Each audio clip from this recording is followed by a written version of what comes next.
Hello, good morning students. My self PL Saini, team botany CLC Sikar. दोस्तों, अपना पिछले turn पे प्रकाश संश्लेषण पूरा हो गया था, कुछ क्वेश्चन भी करवाए थे मैंने आपको उसमें। आज हम बात करेंगे श्वसन की। श्वसन,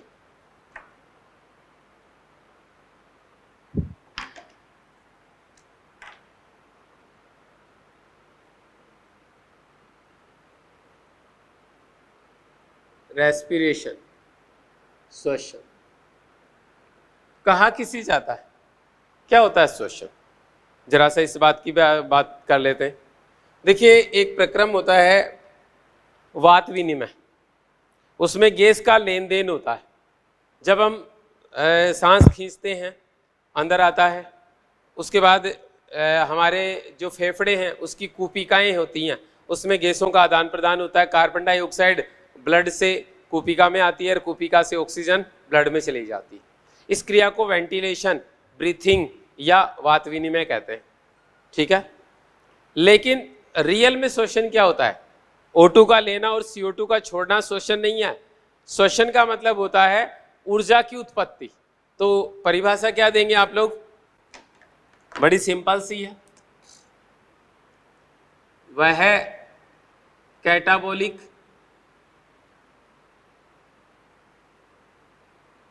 क्रिया जिसमें खाद्य पदार्थों के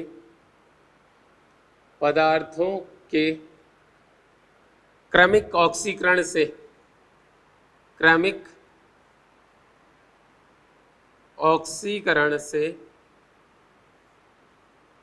ऊर्जा उत्पन्न होती है,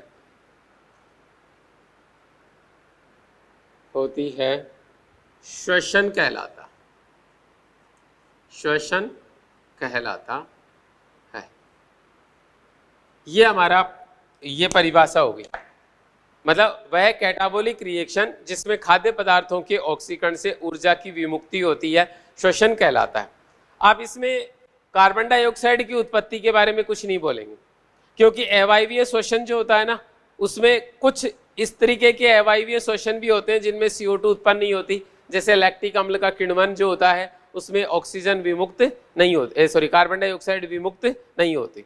आप ऑक्सीजन की उपयोगिता की भी बात नहीं करेंगे कि वह प्रक्रिया जिसमें ऑक्सीजन की उपस्थिति में खाद्य पदार्थों का ऑक्सीकरण हो, उसे तो ऑक्सी श्वसन कहते हैं। हम श्वसन की बात कर रहे हैं जिसमें अनॉक्सी और ऑक्सी दोनों प्रकार के श्वसन सम्मिलित होते हैं। देखो दोस्तों, एक बड़ा सिंपल सा कार्यक्रम है आपके पास। आपने पिछले टर्न पे पढ़ा प्रकाश संश्लेषण। इस प्रकाश संश्लेषण में हमारे पास आया कि हरे पादप खाद्य पदार्थों का संश्लेषण करते हैं, खाद्य पदार्थ बनते हैं। अब आप सब जानते हैं कि ये खाद्य पदार्थ जो होते हैं ना, इसमें ऊर्जा जो है वो रासायनिक बंधों के रूप में पाई जाती है। सूर्य से आने वाली ऊर्जा जो है उसे अपन सौर ऊर्जा कहते हैं, सोलर एनर्जी कहते हैं। इस एनर्जी को सीधे काम में नहीं लिया जा सकता। आपने देखा होगा, यदि हम धूप में खड़े हो जाएं तो हमारी बॉडी का तापमान बढ़ जाएगा, परंतु हमें पोषण थोड़ी मिल जाएगा। हरे पादप क्या करते हैं, इस सौर ऊर्जा को क्या करेंगे, केमिकल ऊर्जा में, यहाँ पर केमिकल एनर्जी में कन्वर्ट कर देंगे। मतलब कार्बन कार्बन कार्बन हाइड्रोजन और कार्बन ऑक्सीजन बंधों का निर्माण करेंगे। इन बंधों में आप जानते हो कि रासायनिक बंधों में ऊर्जा उपस्थित होती है। इस ऊर्जा को स्थितिज ऊर्जा या रासायनिक ऊर्जा कहते हैं। श्वसन के दौरान क्या होता है, इन रासायनिक बंधों को तोड़ा जाता है और जो ऊर्जा निकलती है उसे ATP के रूप में संग्रहित किया जाता है। इस ATP को काइनेटिक एनर्जी, गतिज ऊर्जा कहते हैं। तो आप इसकी दूसरी परिभाषा और दे सकते हैं, खाद्य पदार्थों के ऑक्सीकरण द्वारा स्थितिज ऊर्जा या आप इसको रासायनिक ऊर्जा भी कह सकते हैं, रासायनिक ऊर्जा को गतिज ऊर्जा में बदलने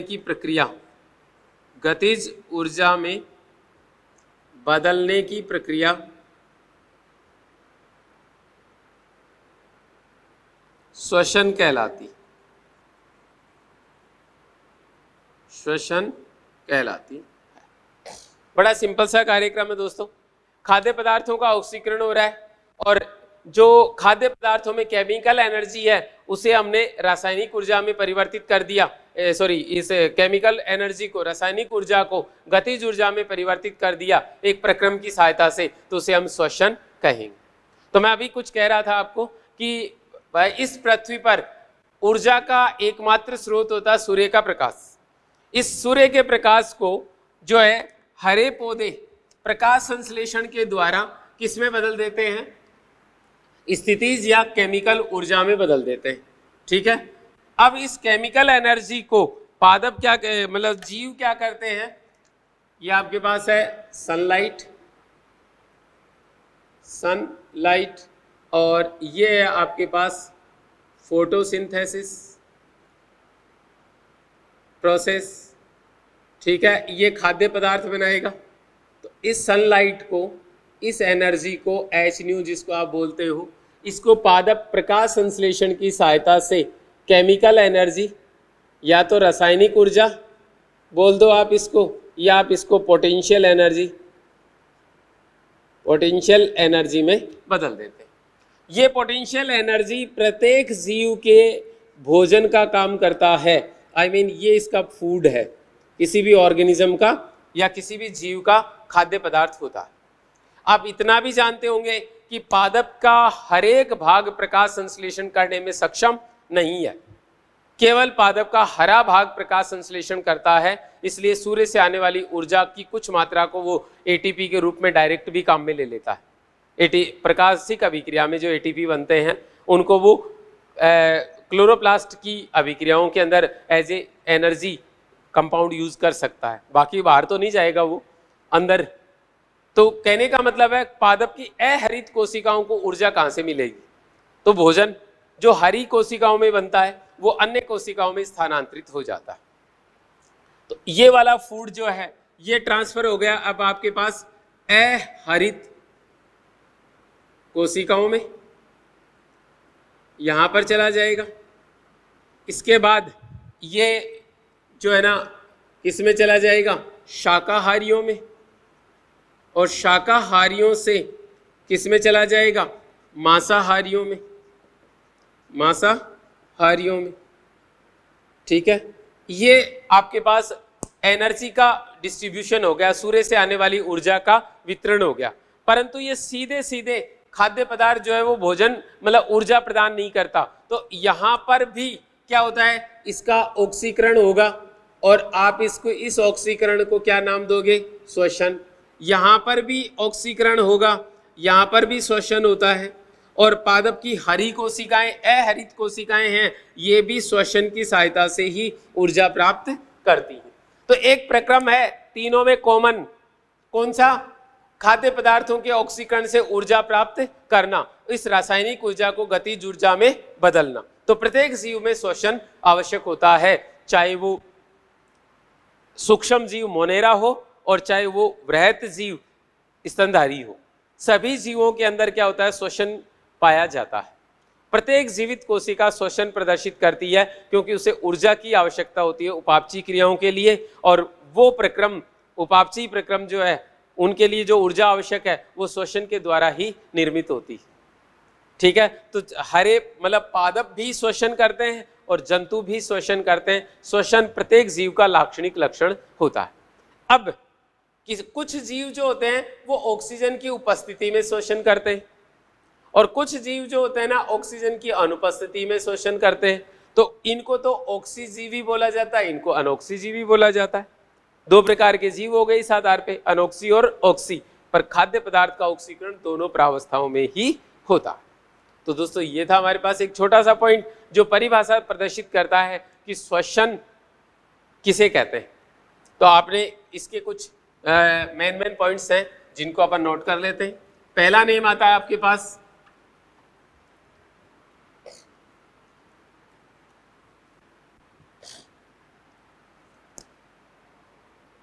श्वसन, परिभाषा आपने लिख ली है। श्वसन प्रत्येक जीव, या तो ये लिख दो, या जीवित कोशिका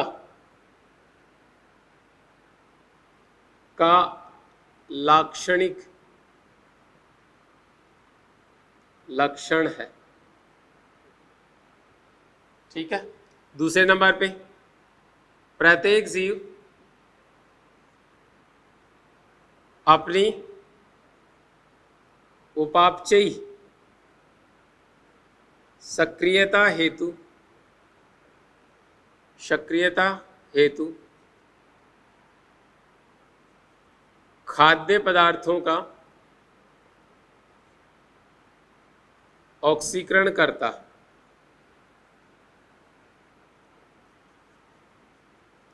है। भोजन पादप की अहरित कोशिकाओं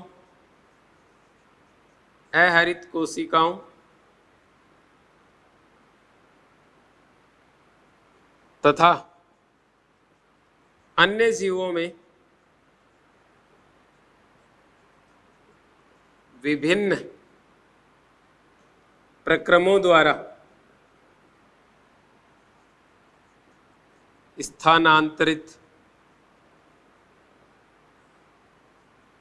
होता है। ठीक है। तो ये तो था हमारे पास कुछ स्टेप्स याद रखने के लायक, एनसीईआरटी की लाइनें हैं, याद भी रखनी है, काम की। अब दोस्तों नेक्स्ट पॉइंट आता है, क्या पादप भी श्वसन करते हैं? सॉरी, मतलब पादप भी सांस लेते हैं? आपकी एनसीईआरटी की हेड जो ना लाइनिंग, देखिए सांस लेना ये जीवों का स्पष्ट लक्षण होता है। देखिए सूक्ष्म जीव जो होते हैं उनका आंतरिक वातावरण की अपेक्षा सतह क्षेत्रफल ज्यादा होता है। तो एक कोशिकीय जीव होते हैं, इनमें क्या होता है, सतह क्षेत्रफल ज्यादा होने की वजह से गैसों का आदान प्रदान यहीं से हो जाता है। जितनी उपापचयी क्रियाएं होती हैं उनकी अपेक्षा इनकी सतह क्षेत्रफल अधिक होता है, और इधर से तो कार्बन डाइऑक्साइड को छोड़ दिया जाता है और इधर से ऑक्सीजन को ले लिया जाता है। इसलिए इन जीवों को जो है ना श्वसन अंगों की आवश्यकता नहीं होती। जैसे जैसे आपने पढ़ा होगा जूलॉजी में नॉन कोऑर्डिनेट, तो नॉन कोऑर्डिनेट में जैसे जैसे आगे बढ़े उनमें परिसंचरण तंत्र देखा गया। हमारे अंदर ब्लड सर्कुलेटरी सिस्टम होता है जो पूरे शरीर के अंदर ऑक्सीजन का वितरण करता है। ठीक है। तो जीवों के अंदर, जंतुओं में तो क्या होता है, एक निश्चित स्थान से जो है ना गैसों का आदान प्रदान किया जाता है, इसलिए श्वसन की प्रक्रिया यानी ब्रेथिंग, जिसको अपन वेंटिलेशन या वात विनिमय कहते हैं, वो पाया जाता है। लेकिन पादपों में क्या सांस लिया जाता है? उसके लिए क्या कंडीशन है, जरा सी हम डिस्कस करते हैं कि पादप किस तरीके से श्वसन करते हैं। देखिए सबसे पहली कंडीशन, यदि आप किसी पेड़ को काटते हैं और उसका ट्रंक देखते हैं तो आपको ये इतना इतना पार्ट जो होता है ना वो गहरे रंग का दिखाई देता है अंदर वाला। ये वाली सारी कोशिकाएं मृत होती हैं, और अभी अभी आपने लिखा कि सजीव कोशिकाओं में ये प्रक्रम पाया जाता है, मृत कोशिकाओं में ये प्रक्रम नहीं पाया जाता। तो ये कोशिकाएं डेड सेल्स होती हैं, मृत होती हैं, इसलिए इनको श्वसन के लिए गैसों की आवश्यकता नहीं होती। पादप में परिसंचरण तंत्र होता नहीं, इसलिए उसे क्या करना होगा, गैसों का आदान प्रदान सामान्य वातावरण से करना पड़ता है। इसके लिए आपके पास क्या होता है, पत्तियों के ऊपर, पत्तियों पर रंध्र होते हैं, जानते होंगे आप लोग, और रंध्र वात विनिमय के लिए आवश्यक होते हैं। पुराने तने पर वातरंध्र पाए जाते हैं, इन वातरंध्रों की सहायता से गैसों का आदान प्रदान होता है। पादप में परिसंचरण तंत्र अनुपस्थित होता है और रंध्र की सहायता से सजीव कोशिकाएं वातावरण के संपर्क में रहती हैं और अपनी सामान्य सतह से गैसों का आदान प्रदान करती रहती हैं। इसीलिए पादप के केंद्रीय भाग में जहां पर गैसें नहीं पहुंच पाती, मृत उत्तक स्थित होते हैं। तो तने को यदि काटा जाए तो छाल वाला हिस्सा जो होता है ना, मोटा सा भाग छाल वाला, वो जीवित होता है और बाकी लकड़ी वाला भाग मृत होता है। तो ये वाला भाग डेड है, इसको ऑक्सीजन की आवश्यकता नहीं है क्योंकि इसमें श्वसन नहीं होता। ठीक है। तो पादपों में परिसंचरण तंत्र का अभाव होने के कारण सजीव कोशिकाएं सदैव सतही होती हैं। पत्ती के लिए ये कथन पूर्णतया सत्य है क्योंकि पत्तियां चपटी होती हैं, मोटाई कम होती है, और रंध्र जो होते हैं ना वो क्या करते हैं, पूरी कोशिकाओं को वातावरण के साथ जोड़े रखते हैं। अब आप ये देखिएगा कि यदि हम किसी तने का सेक्शन काटें तो क्या होता है, ये मान लीजिए तना आपके पास, ये वाला भाग तो मृत है, ठीक है, और इस एरिया में कोशिकाएं ऐसे व्यवस्थित होती हैं, ऐसे ढीली बंधी भी होती हैं, ऐसे इस तरीके से बंधी भी होती हैं ऐसे, ठीक है। और यहाँ पर क्या होता है, यदि तने में द्वितीयक वृद्धि हो गई हो तो यहाँ पर आपको मिलेंगे वातरंध्र। इस एरिया में ऐसे दरार की जैसी संरचना पाई जाती है जिसको वातरंध्र कहते हैं। और इस वातरंध्र की सहायता से क्या होता है, गैसें जो होती है ना वो ऐसे ऐसे ऐसे ऐसे पूर्ण आंतरिक सतह तक फैली रहती हैं, अंदर तक गैसें जो है यहाँ तक चली जाती हैं, ये ऐसे ऐसे, ये एरिया खाली है और ये वातावरण के संपर्क में, इधर से ये एरिया खाली है, ये देखिएगा ये वातावरण के संपर्क में। तो वातरंध्रों की सहायता से जीवित कोशिकाएं वातावरण के संपर्क में रहती हैं और गैसों का अपनी सामान्य सतह से आदान प्रदान कर लेती हैं। इसलिए पादपों को सांस लेने की आवश्यकता नहीं है, उनमें गैसों का वात विनिमय सामान्य सतह से हो जाता है, उनमें ऐसे नहीं फूलना पिचकना हो, ठीक है, मेरी बात समझ में आ गई होगी।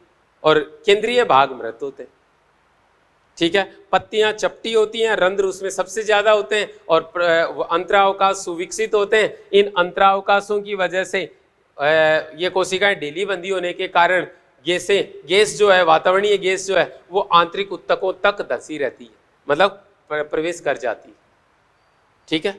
इसलिए इन्हें विशिष्ट अंगों की आवश्यकता नहीं है।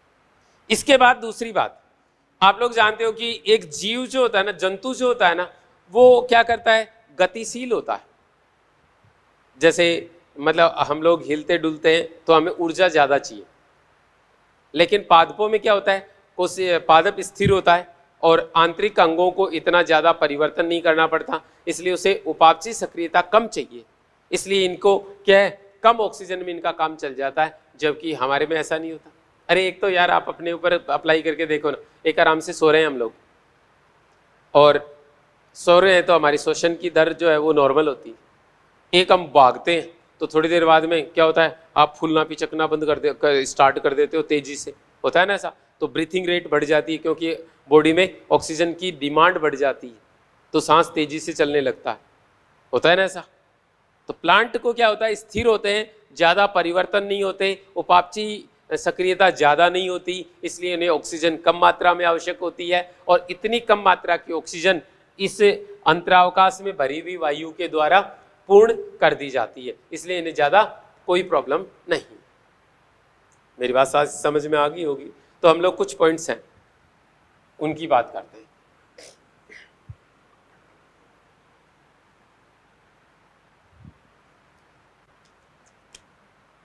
ये पॉइंट है आपके पास, पादप सांस लेते, हेडिंग है आपके एनसीईआरटी, क्या पादप सांस लेते हैं? तो आप लोग बिल्कुल बात कर सकते हो। नंबर 1, जंतुओं में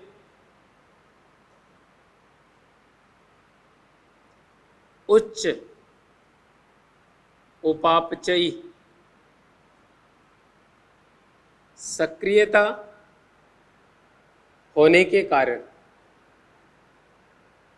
कारण इनमें O2 की उच्च आवश्यकता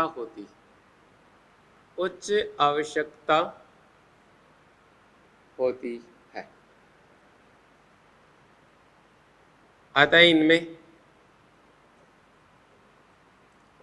विशिष्ट श्वसन अंगों की आवश्यकता, विशिष्ट श्वसन अंगों की उपस्थिति होती।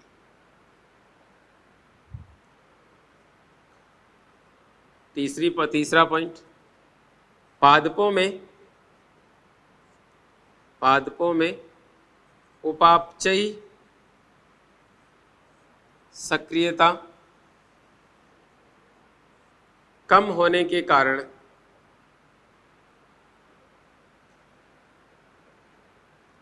कारण इन्हें O2 की आवश्यकता कम होती है, आवश्यकता कम होती है, अतः श्वसनी अंगों का अभाव होता है। अगला पॉइंट, पादपों में वात विनिमय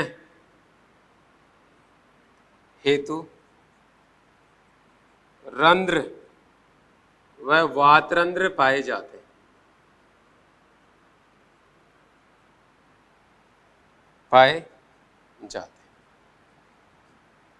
अगला पॉइंट,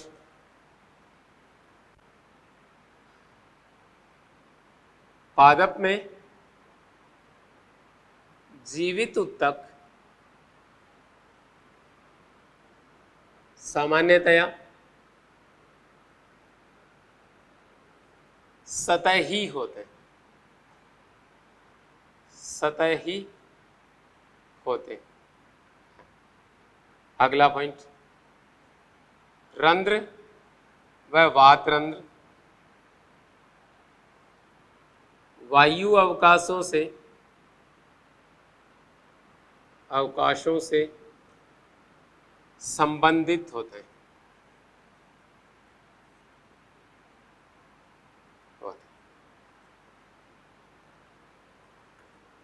ये वायु अवकाश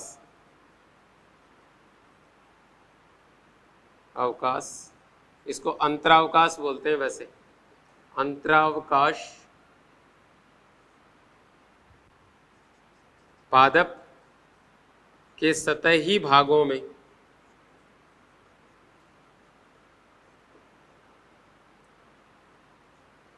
जीवित उत्तकों को सीधे वातावरण से जोड़ते हैं।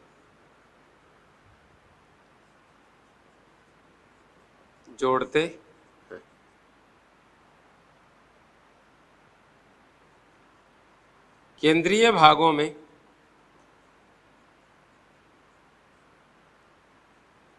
सामान्यतया मृत उत्तक पाए जाते हैं।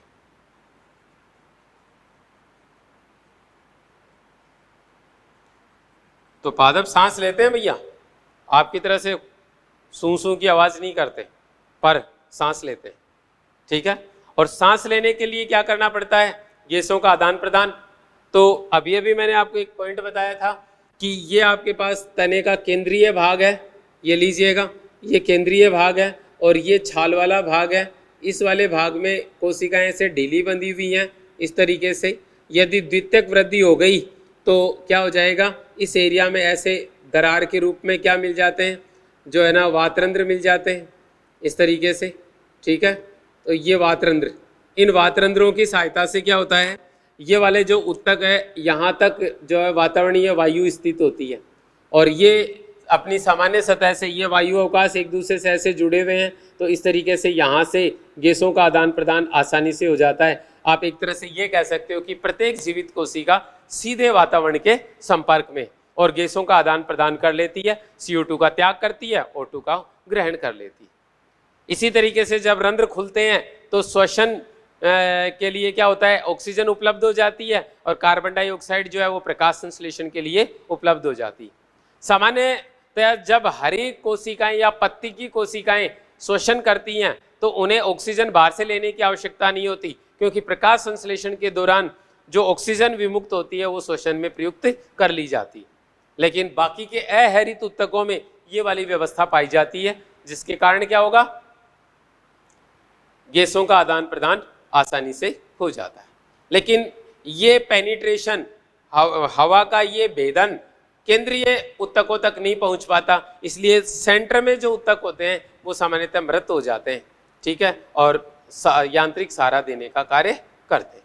तो दोस्तों ये था हमारे पास पादप सांस लेते हैं। अब दूसरी बात आती है, अगली श्वसन के प्रकार।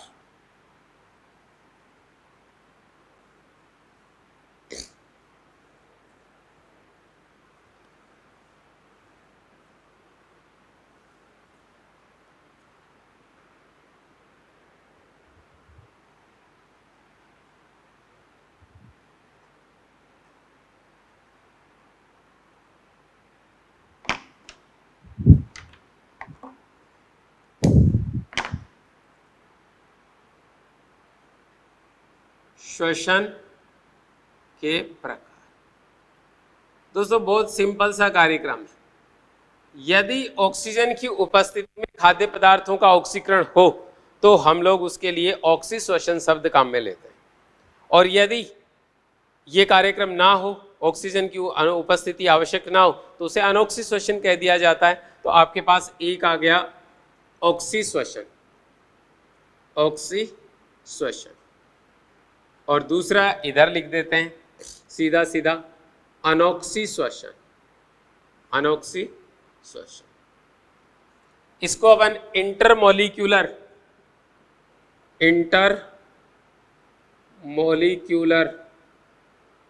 रेस्पिरेशन भी कहते हैं, और इसको इंट्रामोलिक्यूलर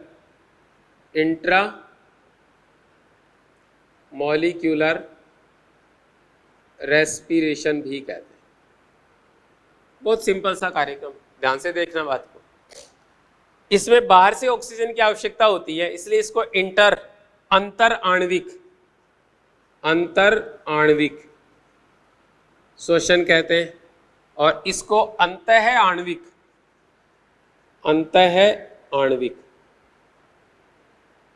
श्वसन कहा जाता है। दोस्तों इंग्लिश का नाम याद रखना, हिंदी में बड़ा पंगा है, कुछ जगह अंतर पता नहीं क्या क्या वर्ड हैं, तो इसलिए आप इंटर और इंट्रा दो वर्ड याद रखना।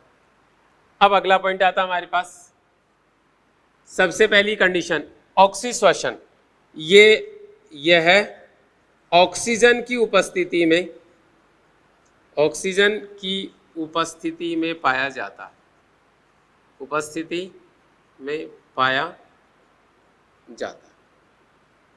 पहली कंडीशन। इस प्रकार के श्वसन में खाद्य पदार्थों का संपूर्ण ऑक्सीकरण हो जाता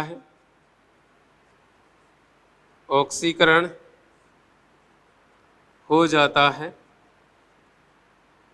तथा अधिकतम ऊर्जा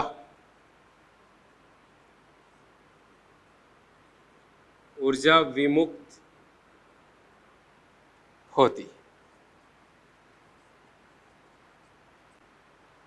ठीक है, अधिकतम ऊर्जा विमुक्त होती। इसमें लिखेंगे इस प्रकार के श्वसन में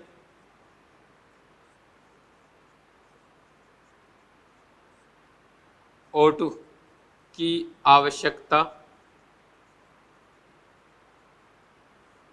नहीं होती, पहला पॉइंट। दूसरा, इसमें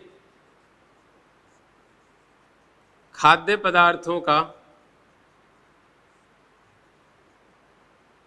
अपूर्ण ऑक्सीकरण होता,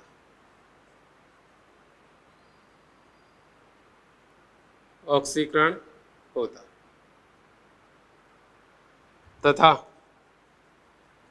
अत्यंत कम ऊर्जा विमुक्त होती।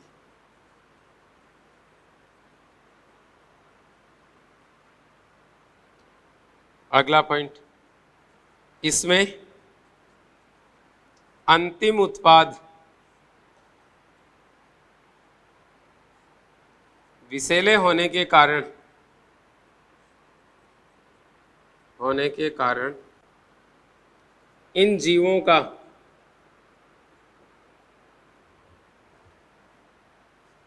जीवन काल छोटा होता। चलो जी दोस्तों, जरा सी बातों पे ध्यान देना। श्वसन को हम ऑक्सीजन की आवश्यकता के आधार पर दो भागों में बांटते हैं। यदि श्वसन के लिए ऑक्सीजन आवश्यक हो तो ऑक्सीश्वसन कहलाता है, जैसा कि आप जो है ना जूलॉजी में भी पढ़ते हैं। और यदि ऑक्सीजन की आवश्यकता ना हो तो उसे अनॉक्सी श्वसन कहा जाता है।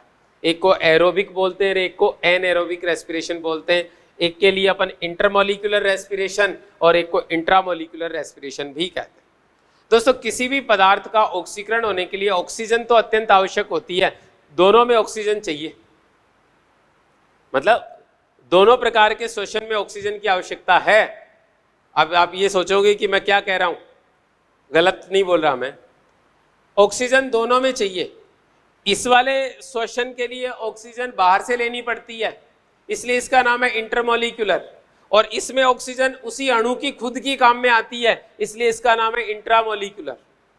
आपके पास ये ग्लूकोज है C6H12O6, जानते हो आप लोग कि यदि इसकी खुद की ऑक्सीजन ही इसके ऑक्सीकरण में काम आती है तो आप लोग इसके लिए वर्ड यूज करते हो इंट्रामोलिकुलर रेस्पिरेशन, कि ऑक्सीजन खुद की यूज में ले ली। और यदि बाहर से जोड़ते हो, ऐसे O2 जोड़ दी बाहर से, तो बाहर से आई, इसका मतलब इसको नाम दे दिया ऑक्सीश्वसन, इंटरमोलिकुलर रेस्पिरेशन। ऑक्सीकरण दोनों में हो रहा है, ऑक्सीजन दोनों को चाहिए, एक बाहर से लेता है और एक खुद के खाद्य पदार्थ की या आधारी पदार्थ की ऑक्सीजन को काम में ले लेता है। खुद को काम में ले तो इंट्रा, बाहर से ले तो इंटर। ये तो थी हमारे पास इसकी डेफिनेशन। इसके बाद नेक्स्ट आता है, यह ऑक्सीजन की उपस्थिति में पाया जाता है और खाद्य पदार्थ का पूर्ण ऑक्सीकरण होने से अधिकतम ऊर्जा प्राप्त होती है। अभी अभी मैं एक पॉइंट बोल के गया था कि खाद्य पदार्थों में ऊर्जा स्थितिज ऊर्जा या रासायनिक ऊर्जा के रूप में पाई जाती है। यह रासायनिक ऊर्जा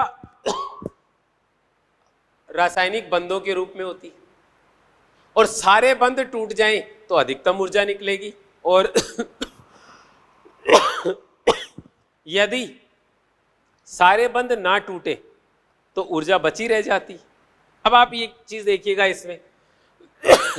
इसमें ये ग्लूकोज है, इसमें कार्बन हाइड्रोजन बंध हैं आपके पास जितने भी, वो सारे के सारे टूट गए और बन गया CO2 + H2O। तो बताइए बंध टूटे कि नहीं टूटे? कार्बन हाइड्रोजन सारे बंध टूट गए तो अधिकतम ऊर्जा मुक्त होगी।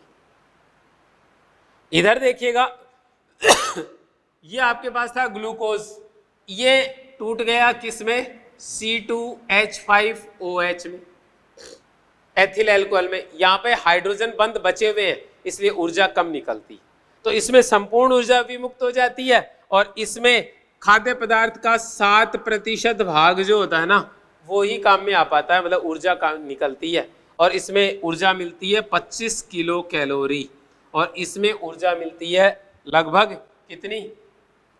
ऊर्जा तो विमुक्त होती है 686 किलो कैलोरी पूरी, पर पादप को लगभग 288 किलो कैलोरी ऊर्जा जो है वो मिल जाती, मतलब जीव को इतनी ऊर्जा मिल जाती। तो इसमें ऊर्जा अधिकतम निकलती है, उसमें ऊर्जा न्यूनतम निकलती है।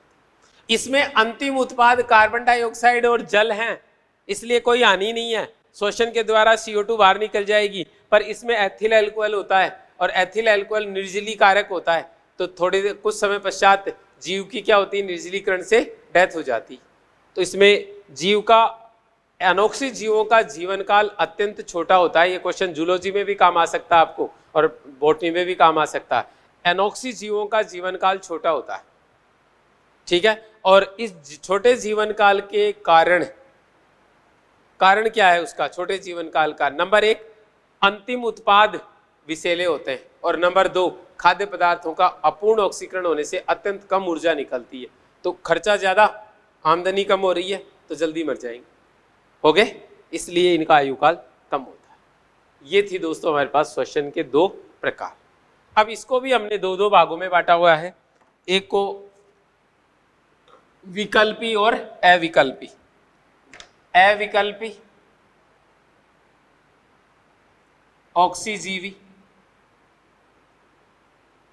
जो केवल ऑक्सीजन की उपस्थिति में जीवित रहते हैं, केवल O2 की उपस्थिति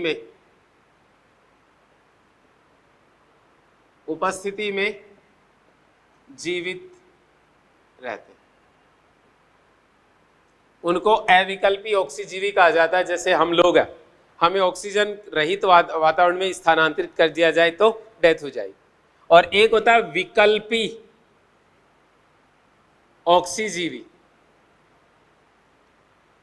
ये वास्तव में तो कैसे होते हैं? अनोक्सी होते हैं। वास्तव में तो ये अनोक्सी होते हैं, लेकिन ऑक्सीजन उपलब्ध हो जाए तो ये ऑक्सीजीवी हो जाते हैं, इसलिए इनको विकल्पी ऑक्सीजीवी बोला जाता है। हो गया कंप्लीट। इसके लिए भी ऐसे ही दो वर्ड यूज किए जाते हैं, अविकल्पी अनोक्सीजीवी। अविकल्पी अनोक्सी हैं, इसका मतलब O2 की अनुपस्थिति में ही जीवित रहते हैं, अनुपस्थिति में ही जीवित रहते हैं। यदि आपने ऑक्सीजन उपलब्ध करा दी तो इनकी डेथ हो जाएगी। जैसे क्लोस्ट्रीडियम एक जीवाणु होता है, उसको यदि आप ऑक्सीजन उपलब्ध करवा देते हो तो उसकी डेथ हो जाती है, और उसको ऑक्सीजन की अनुपस्थिति में रखते हैं तो जीवित रहता है। ठीक है। और एक है विकल्पी अनोक्सीजीवी। ये रियल में ऑक्सीजीवी होता है, लेकिन ऑक्सीजन अनुपस्थित होने पर, O2 एब्सेंट होने पर अनोक्सी हो जाता है। ये लीजिए, तो ये था हमारे पास दो प्रकार के जीव, ऑक्सीजीवी और अनोक्सीजीवी। तो श्वसन दो प्रकार का होता है, ऑक्सी और अनोक्सी, जिनको दोनों को ही अब मैं आगे चलते हुए डिस्कस करना। अब अगला पॉइंट आता हमारा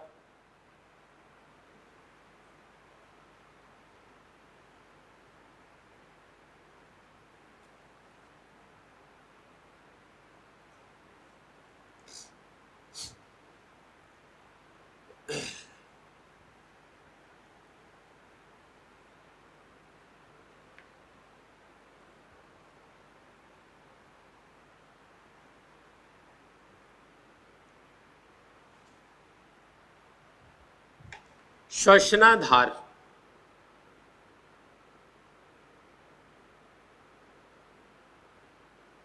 श्वसनाधार, इसको इंग्लिश में बोला जाता है रेस्पिरेटरी सबस्ट्रेट।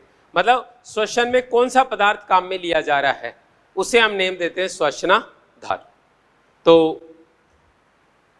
बात कर लेते हैं।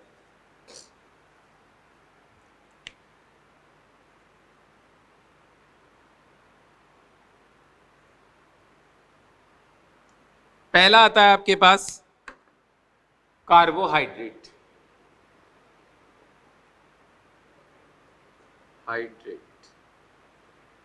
दूसरा आता है आपके पास वसा। तीसरा आता है आपके पास, इधर ही रख लेते हैं, प्रोटीन। ठीक है। पहले की बात करो आप, कार्बोहाइड्रेट। यह प्रथम श्वसनाधार है।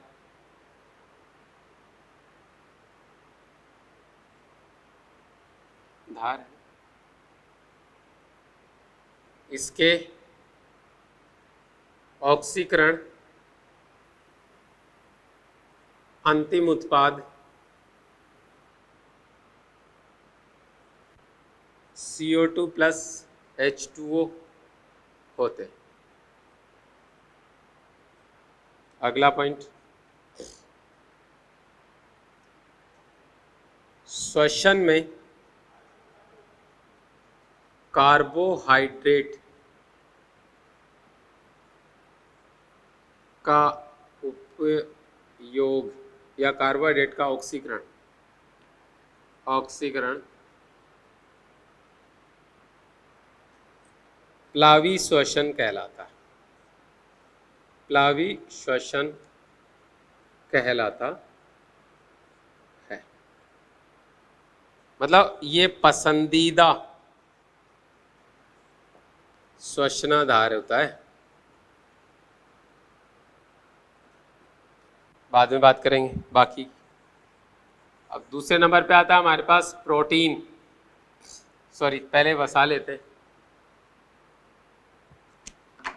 वसा के लिए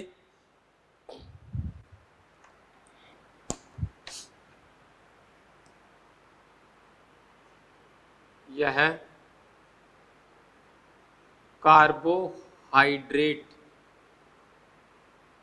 के पश्चात ऑक्सीकृत होने वाला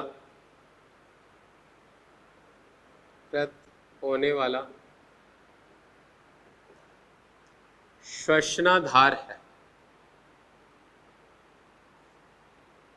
दूसरा, यह कार्बोहाइड्रेट की तुलना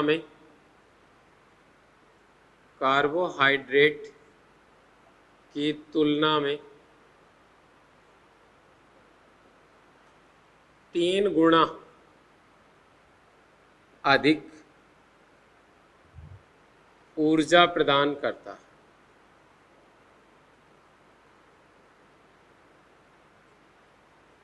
बीजांकुरण के दौरान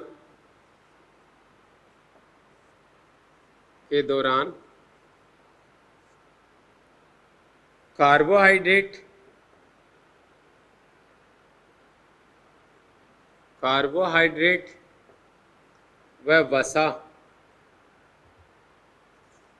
श्वसनाधार के रूप में सामान्य रूप से प्रयुक्त होते हैं। अगला पॉइंट, इसका ऑक्सीकरण भी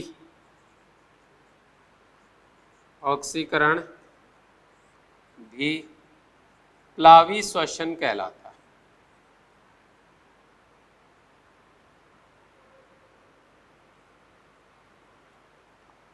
अगला पॉइंट, प्रोटीन। इस प्रोटीन के लिए लिखेंगे अपन,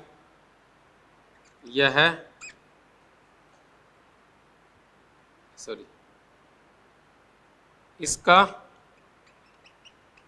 श्वसन में उपयोग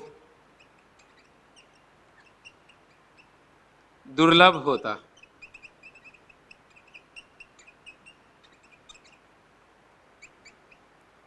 जीवद्रव्य सामान्यतया प्रोटीन से बना होता है, अतः इसका ऑक्सीकरण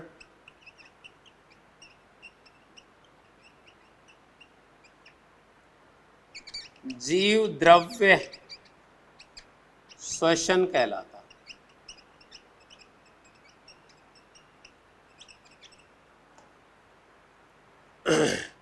इसका एक लाइन और लिखनी है, जो अपन इधर लिख लेते हैं रेड में, इसलिए आपको पता भी चल जाएगा।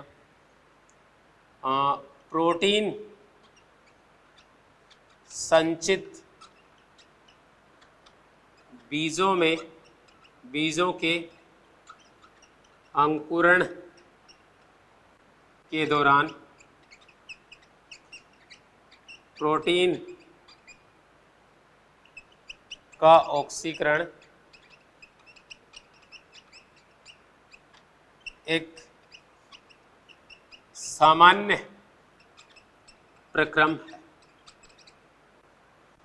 इस अवस्था में इसे भी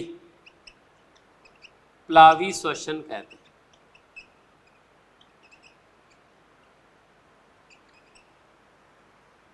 चलो दोस्तों, बड़ा ही सिंपल सा कार्यक्रम आपके पास है। देखिए, श्वसनाधार किसको कहा जाता है? वे पदार्थ जिसका श्वसन के दौरान ऑक्सीकरण होता है श्वसनाधार कहलाते हैं। पदार्थ जो श्वसन के दौरान ऑक्सीकृत होते हैं उन्हें आपने क्या नाम दिया है? श्वसनाधार, मतलब श्वसन का आधार है। अब आप सब जानते हैं कि हमारी बॉडी के अंदर तीन ही खाद्य पदार्थ हो सकते हैं, या तो होता है प्रोटीन, वसा और कार्बोहाइड्रेट। ठीक है, ये सारे के सारे श्वसनाधार हैं। कई बार हम लोग क्या है, ऑर्गेनिक एसिड जैसे नींबू का पानी बनाया, सिट्रिक एसिड काम में ले लिया, इमली खाई, टार्ट्रिक एसिड आ गया, परंतु वो हमारी बॉडी में सामान्यतः उपयोग में नहीं आते। कुछ प्लांट ऐसे होते हैं, मासल मरूदविद, उनमें कार्बनिक अम्लों का भी उपयोग किया जा सकता है। लेकिन सामान्य रूप से ये 3 श्वसनाधार हैं, कार्बोहाइड्रेट, वसा और प्रोटीन। तो श्वसन के दौरान इनका ऑक्सीकरण होता है। विटामिन जो है वो सक्रिय कारक का काम करता है, इसलिए श्वसन के दौरान उसका विघटन नहीं हो सकता, और आयनों का, अकार्बनिक पदार्थों का तो वैसे भी नहीं होगा, इसलिए 3 श्वसनाधार हो गए। पहला श्वसनाधार है आपके पास कार्बोहाइड्रेट। देखिए हमारे भोजन में सर्वाधिक मात्रा में कार्बोहाइड्रेट होता है, लेकिन हमारी बॉडी में इसकी मात्रा 3% से ज़्यादा नहीं होती। तो सारा कार्बोहाइड्रेट कहाँ चला जाता है? श्वसन में चला जाता है।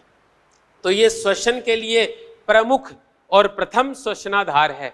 पादप मतलब कोई भी जीव श्वसन के दौरान इसका ऑक्सीकरण करना पसंद करता है, या कोई भी कोशिका इसका ऑक्सीकरण करना पसंद करती है। रीजन बड़ा सिंपल है, आप सब जानते हो कि कार्बोहाइड्रेट चाहे कोई सा भी हो, फाइनली वो ग्लूकोज में बदलेगा, और ग्लूकोज जो होता है ना, इसका अपघटन होता है श्वसन के दौरान, तो कार्बन डाइऑक्साइड और जल बनता है। ये अत्यंत कम विषैले होते हैं, मतलब विषैलापन है नहीं इसमें। दूसरी कंडीशन, मतलब शरीर को कोई नुकसान नहीं होगा ये बनेगा तो। और तीसरी कंडीशन, इनको बाहर निकालना एक सामान्य प्रक्रम होगा। सांस लेते हैं तो ऑक्सीजन अंदर आती है, सांस छोड़ते हैं तो कार्बन डाइऑक्साइड बाहर निकल जाती है। तो ये एक पसंदीदा क्या है? श्वसनाधार है। उसका रीजन क्या है? सबसे पसंदीदा श्वसनाधार है इसलिए क्योंकि नंबर 1 आसानी से उपलब्ध है, ज्यादा मात्रा में बॉडी के पास होता है। नंबर 2 इसका विघटन होता है, तो कार्बन डाइऑक्साइड और जल बनता है जो कम विषैले होते हैं, और उनको बॉडी से आसानी से बाहर निकाला जा सकता।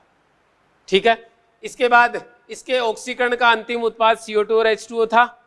श्वसन में कार्बोहाइड्रेट का ऑक्सीकरण हो तो कोशिका को कोई नुकसान नहीं है, क्योंकि कार्बोहाइड्रेट की कुछ ही मात्रा संरचनात्मक घटक का काम करती है। अरे आप जानते हो, कोशिका पढ़ी है आपने, कोशिका का कुछ भाग जो होता है ना, वो कार्बोहाइड्रेट संयुग्मी अवस्था में क्या बनाता है? संरचनाओं का निर्माण करता है, बाकी का तो स्वतंत्र रहता है ना, इसलिए कोशिका को कोई नुकसान नहीं है। इसलिए हमने इसका नाम रखा है प्लावी श्वसन।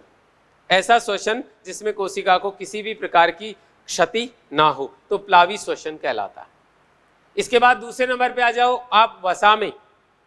जब कार्बोहाइड्रेट की कमी होती है बॉडी से, तो कोशिका जो है वसा का उपयोग श्वसन के अंदर करती है।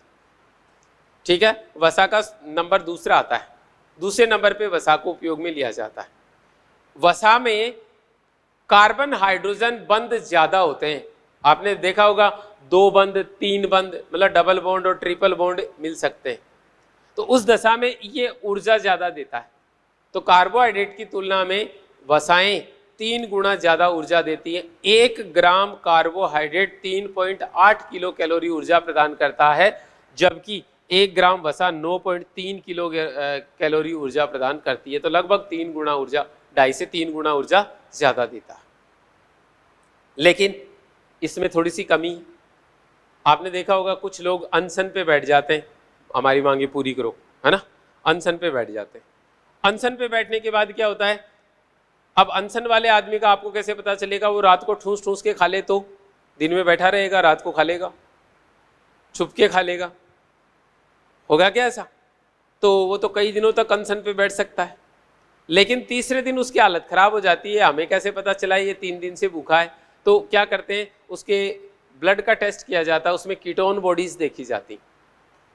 दरअसल कार्बोहाइड्रेट का अपघटन होता है, ऑक्सीकरण होता है, तो कार्बन डाइऑक्साइड और जल बनता है, कार्बन डाइऑक्साइड बॉडी से बाहर चली जाती है, इस बॉडी को कोई नुकसान नहीं होता। लेकिन वसा का अपघटन होता है, मतलब ऑक्सीकरण होता है, तो कीटोन बॉडीज बनने लग जाती हैं, जिसके कारण ब्लड का पीएच घट जाता है और डेथ होने के चांसेस हो जाते हैं। इसलिए दोस्तों याद रखिएगा, ये जो है दूसरे नंबर का है, साथ साथ अपघटित हो सकता है, अकेला इसका अपघटन जो है वो हार्मफुल हो सकता है। इसके बाद आता है, बीजों के पास तेल और कार्बोहाइड्रेट दोनों संचित पदार्थ होते हैं, इसलिए बीज जो होते हैं ना, अंकुरण के दौरान इन दोनों को सामान्य रूप से काम में ले सकते हैं। इसको हम नाम दे देते हैं प्लावी श्वसन। तो याद रखिएगा, कार्बोहाइड्रेट की भांति वसा का ऑक्सीकरण भी प्लावी श्वसन के नाम से जाना जाता है। फिर आया हमारे पास अगला पॉइंट, प्रोटीन। देखिए प्रोटीन का श्वसन जो के दौरान उपभोग एक रेयर प्रक्रम है, ठीक है। तो प्रोटीन का अपघटन नहीं हो सकता, क्योंकि कुछ जीव द्रव्य जो होता है ना वो प्रोटीन का ही बना होता है। यदि जीव द्रव्य का ही ऑक्सीकरण हो गया तो कोशिका जीवित नहीं रह पाएगी, इसलिए ये रेयर होता है, दुर्लभ होता है।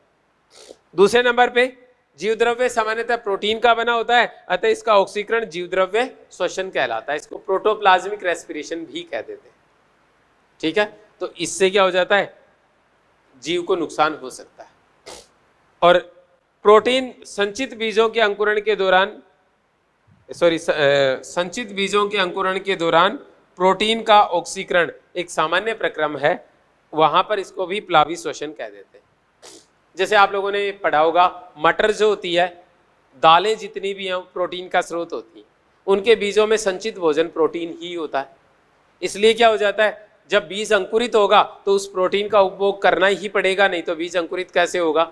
उस दशा में पादप को उसको कोशिकाओं को कोई नुकसान नहीं है, तो इसको प्लावी श्वसन कह देंगे वहां पे। अदरवाइज इसके लिए एक नाम आपको ये याद रखना है कि इसे जीव द्रव्य श्वसन कहा जाता है। तो दोस्तों ये था हमारे पास श्वसनाधार, वे पदार्थ जो श्वसन के दौरान प्रयुक्त होते हैं उसे अपन श्वसनाधार कहते हैं। कार्बोहाइड्रेट सबसे सामान्य श्वसनाधार है और वसाएं उनके साथ साथ श्वसनाधार के रूप में प्रयुक्त होती हैं, परंतु प्रोटीन रेयरली यूज होता है, दुर्लभ रूप से इसका उपयोग होता है, ठीक है। वसा और कार्बोहाइड्रेट के श्वसन को प्लावी श्वसन, जबकि प्रोटीन के ऑक्सीकरण को जीवद्रव्य श्वसन कहा जाता है। और जीवद्रव्य श्वसन कोशिका के लिए हार्मफुल होता है, इसलिए कोशिका की डेथ हो जाती है, ठीक है। अब हम ऊर्जा की बात करें। देखिए, कार्बोहाइड्रेट में वसा की तुलना में हाइड्रोजन और कार्बन बंध कम होते हैं, इसलिए ये वसा की तुलना में कम ऊर्जा देता है। वसा में कार्बन और हाइड्रोजन बंध ज्यादा होते हैं, इसलिए ये ज्यादा ऊर्जा देता है। लेकिन प्रोटीन जो है उसमें NH2 समूह जो होता है ना, इसको हटाना पड़ता है, और इस NH2 समूह का आगे जाके विस्तारण करना होगा।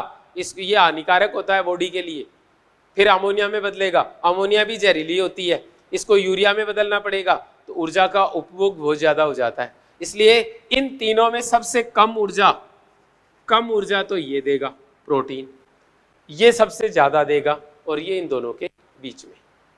तो पसंदीदा कार्यक्रम कौन सा हुआ, कार्बोहाइड्रेट का ऑक्सीकरण। ये था दोस्तों हमारे पास श्वसनाधार।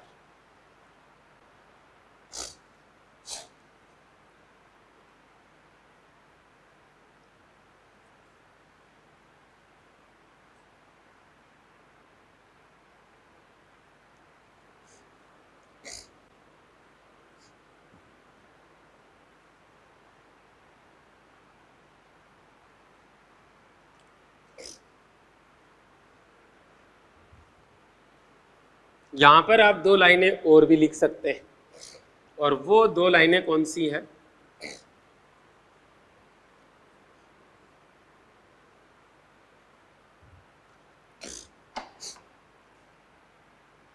मांसल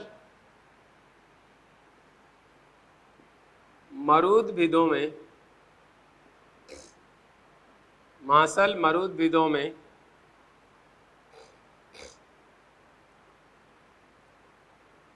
कार्बनिक अम्ल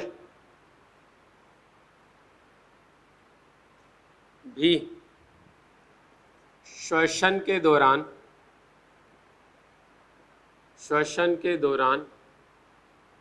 ऑक्सीकृत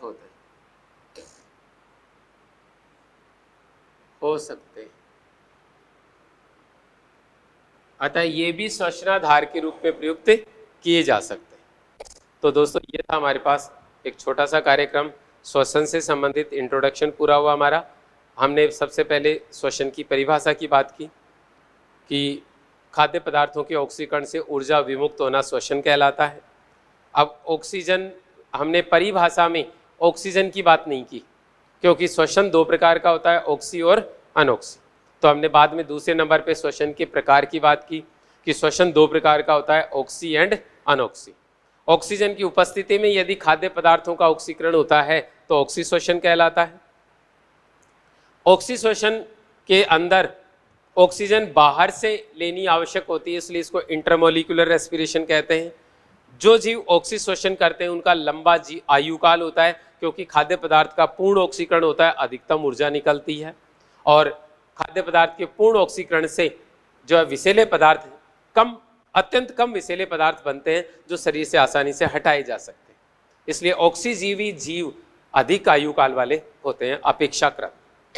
फिर आता है अनॉक्सीश्वसन। इसमें ऑक्सीजन अणु की खुद की काम आती है, इसलिए इसको अंतः आणविक श्वसन कहते हैं, इंट्रामोलिकुलर रेस्पिरेशन कहते हैं। इसमें मतलब विषैले पदार्थ बनते हैं, इसलिए जीव का जीवन काल छोटा हो जाता है और ऊर्जा अत्यंत कम निकलती है। 7% ऊर्जा निकलती है, 25 किलो कैलोरी ऊर्जा विमुक्त होती है। तो ऊर्जा भी अत्यंत कम, खाद्य पदार्थ का ऑक्सीकरण ज़्यादा करना पड़ता है, विषैले पदार्थ ज़्यादा बनते हैं। जो जीव केवल ऑक्सीजन की उपस्थिति में जीवित रहते हैं वो अविकल्पी ऑक्सीजीवी होते हैं। जो जीव ऑक्सीजन की उपस्थिति और अनुपस्थिति दोनों में जीवित रह सके, वास्तव में अनोक्सी हो और ऑक्सीजन मिलने पर ऑक्सी हो जाएं, तो विकल्पी ऑक्सीजीवी के नाम से जाने जाते हैं।